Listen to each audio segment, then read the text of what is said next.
Hey guys, David here. Today I have I have 3 stories that are tales that are told around a campfire around my family personally. And you might have heard these stories as well, so stay tuned. That's next.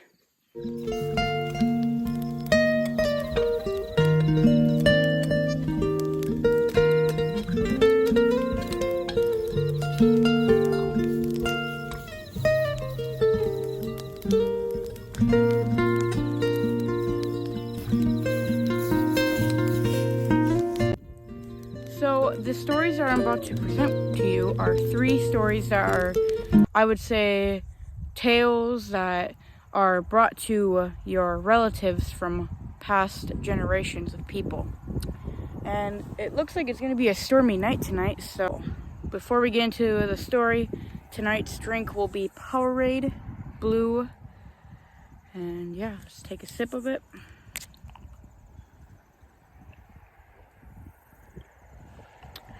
That's pretty good.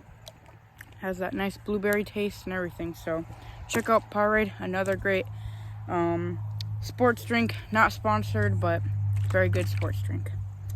So this first story is, what in the world is that?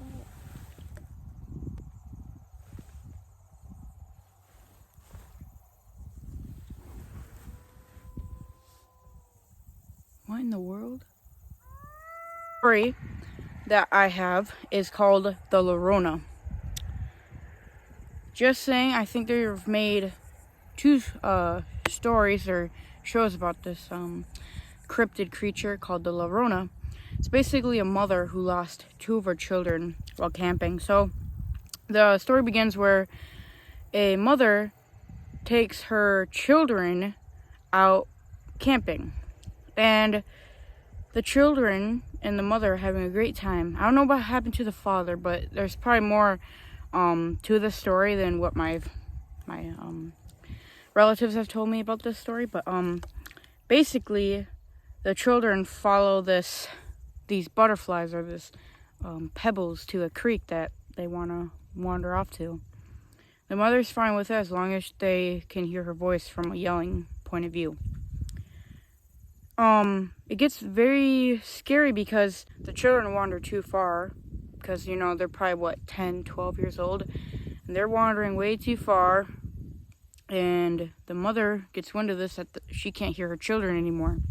So she yells out to them, their names. I don't know what their names were, but they were, yelling out to them, hey, where are you guys? No one. She followed the trail, couldn't find them. So the tale is that now that she's walking the streets or the woods to find her missing children that she lost. So when I was a kid, every time I heard this story, I would always say, no, please don't tell me, I already know it. But just to scare me a little bit, they would say it again. And it's just good times. Now I kind of think of it as just a good story to remember, But our second story leads us to the man on the church, or the dog. So my grandpa told me this story where back in his hometown, there was a story people would say about a dog that was always on the church, a big dog. If you think of those churches that have that big cone shape on the top, I'll put a picture here, but there was apparently a dog on the church, and what happened was the dog was super big that some guy grabbed his .22, shot at it, and when they got done shooting it, they found out that there was a blood trail, and they followed the blood trail to find it to a man's house where the man that opened the door was bleeding, but they had a bandage over his hand. So that was very freaky because they think the guy was a shapeshifter or something like that.